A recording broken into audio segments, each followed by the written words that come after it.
Eu sou a Cristina, você está no Relivrando e hoje eu trouxe o 1914 do Jean Echenot para nós conversarmos a respeito. Mas antes que a gente faça isso, eu vou fazer os pedidos de sempre para vocês se inscreverem no canal, caso não sejam inscritos. E se são inscritos, verifiquem se a inscrição de vocês continua ativa. E agora, no início, já deem um voto de confiança, dando um like, porque isso ajuda muito a divulgar o canal, gente. Desde já, eu agradeço de coração.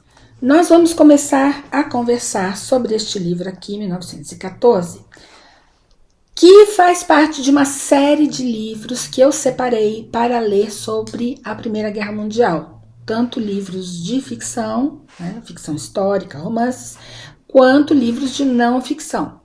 Eu coloquei esses livros e os vídeos que eu fiz na playlist sobre a Primeira Guerra Mundial aqui do canal. Eu vou deixar na descrição do vídeo o link para essa playlist, tá bom?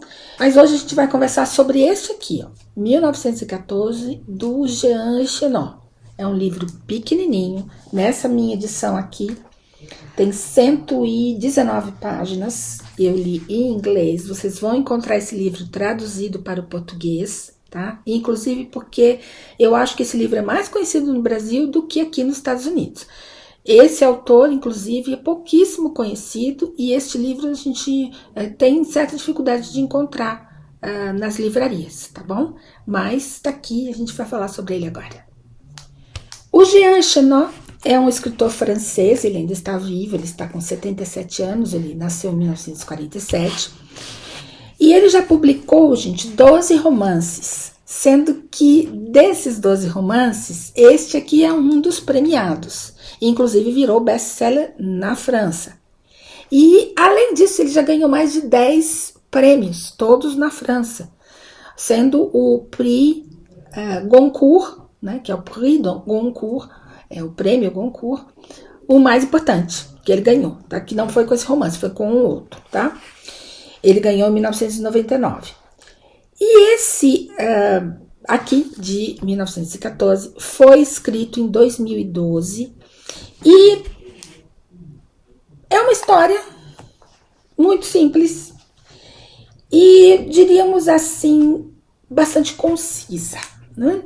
Então, para quem gosta de livros longas descrições de personagens, intimismo, né? Ou seja, quando você entra no romance, você acaba ficando íntimo dos personagens, você entra na parte psicológica. Quem gosta de Dostoiévski sabe o que eu estou falando, né? Quem gosta dessas coisas vai se decepcionar um pouquinho com esse livro aqui. Aliás, eu diria que vai se decepcionar bastante, tá bom? Então, a história aqui é muito simples, é a história de 5 rapazes que são conhecidos entre si. Eles estão numa cidade que chama Vendée, não sei como pronuncia, é Vendée, né, com um E no final, na região centro-oeste da França.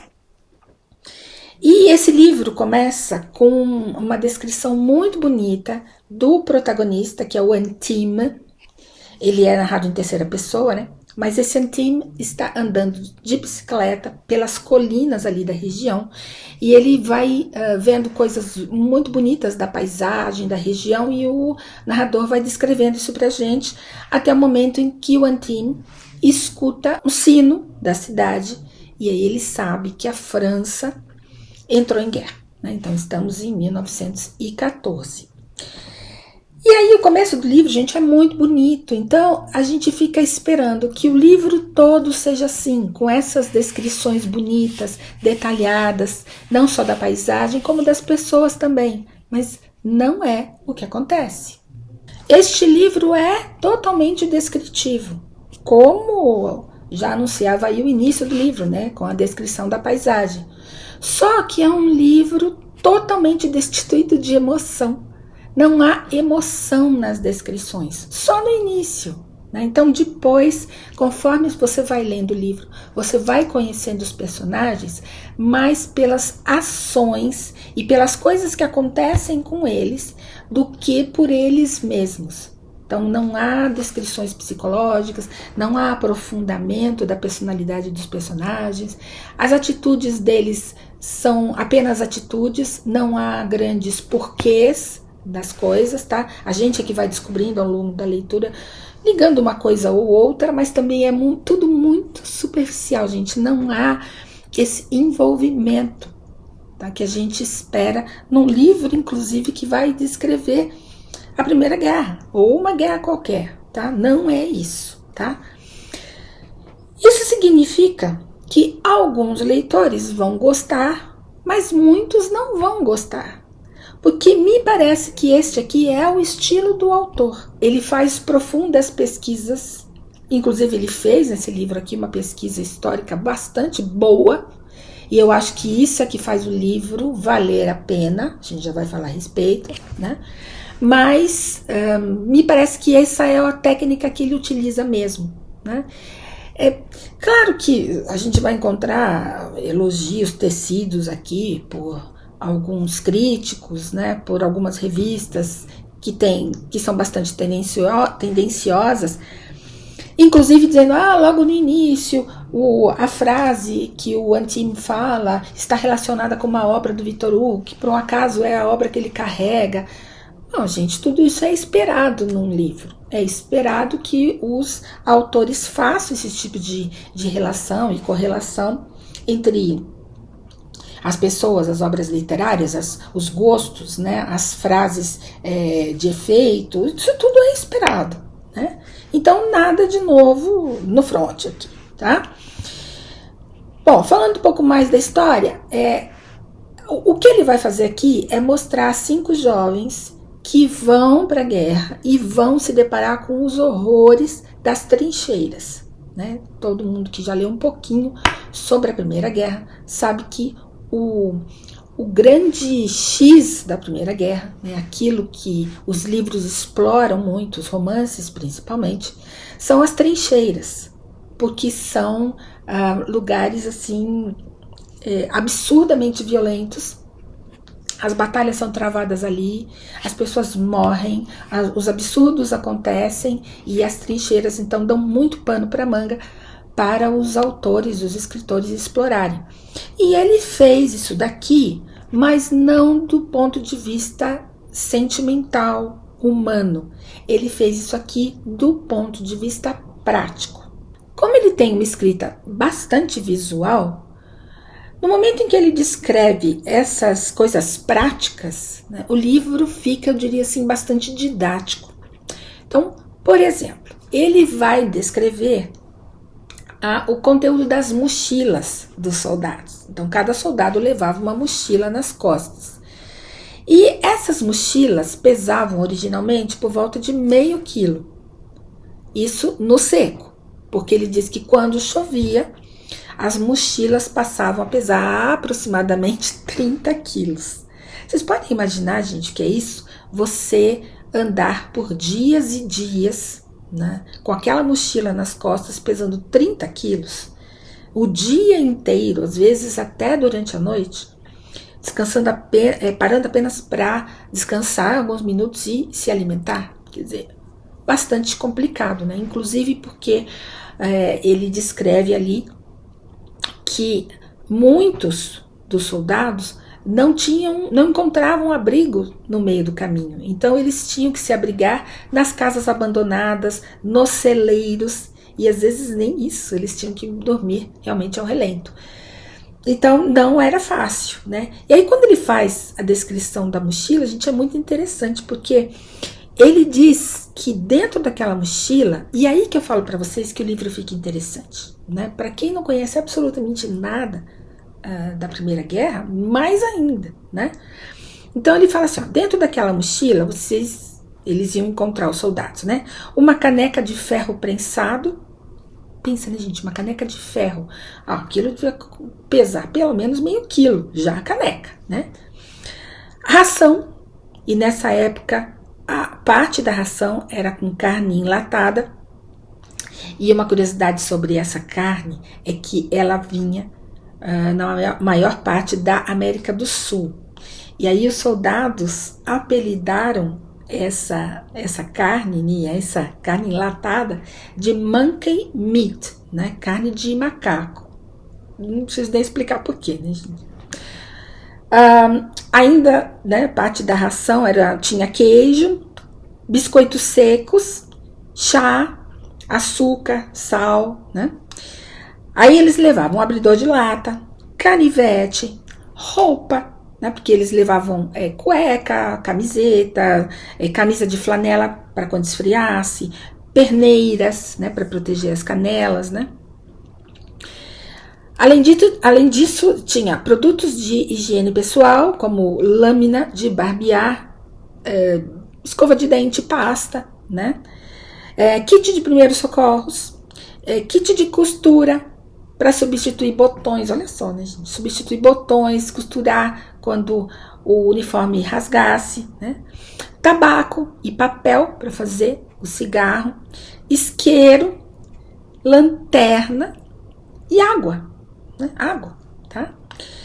Além disso, eles tinham um caderninho para fazer anotações pessoais, né, com lápis, ferramentas. Quem já assistiu o filme, inclusive, da Primeira Guerra, e já viu os soldados caminhando ali com aqueles seus uniformes e com as mochilas atrás, já viram que eles levavam também, aparecem em algumas cenas, pequenas picaretas, né, assim, de cano curto, machadinhas, pás, né, para cavar as próprias trincheiras, né, serras. Então, imagina, tudo isso dentro da mochila, né, gente? Além de um livro de orações. Então, vejam, quando ele faz as descrições, né, fica muito interessante. O livro realmente acrescenta alguma coisa ao leitor, né, apesar de ser um livro 100% impessoal, tá, gente? Eu posso dizer isso, é totalmente impessoal. E assim como ele descreveu a mochila, ele faz com outras situações, né?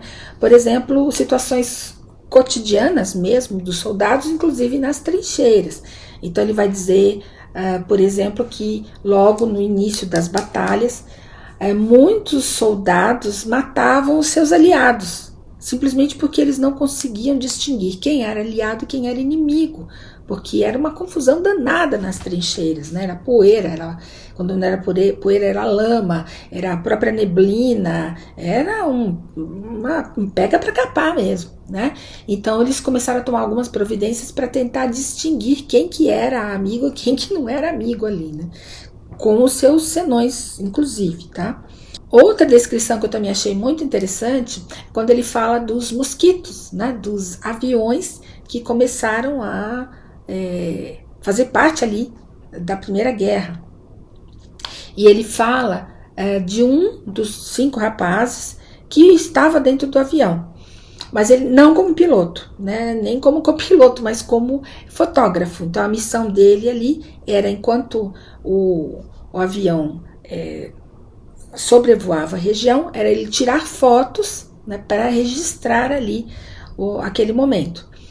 Então, vejam, num livro pequeno, de um pouco mais de 100 páginas, ele consegue fazer descrições muito interessantes de fatos e eventos e situações cotidianas, tá, das trincheiras da Primeira Guerra. E a partir disso, a gente vai conhecer um pouco desses personagens. Inclusive, tem uma garota que era apaixonada por um dos soldados, mas 2 dele, não só aquela que ela era apaixonada, mas outro também, desses 5 rapazes, né? É apaixonado por ela, então a gente vai conhecer essa garota também, o que aconteceu com ela, tá bom?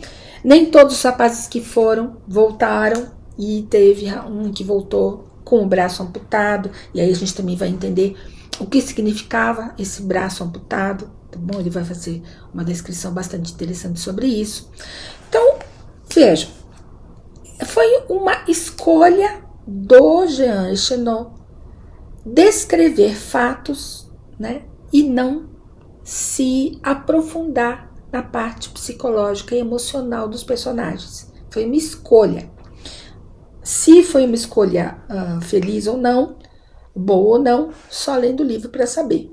Eu gosto de descrições. Eu gosto, desde que as descrições acrescentem a história, né? Acrescentem a trama, né? Desde que sejam descrições úteis, nada prolixo, aí não, né? Autor prolixo eu não gosto não.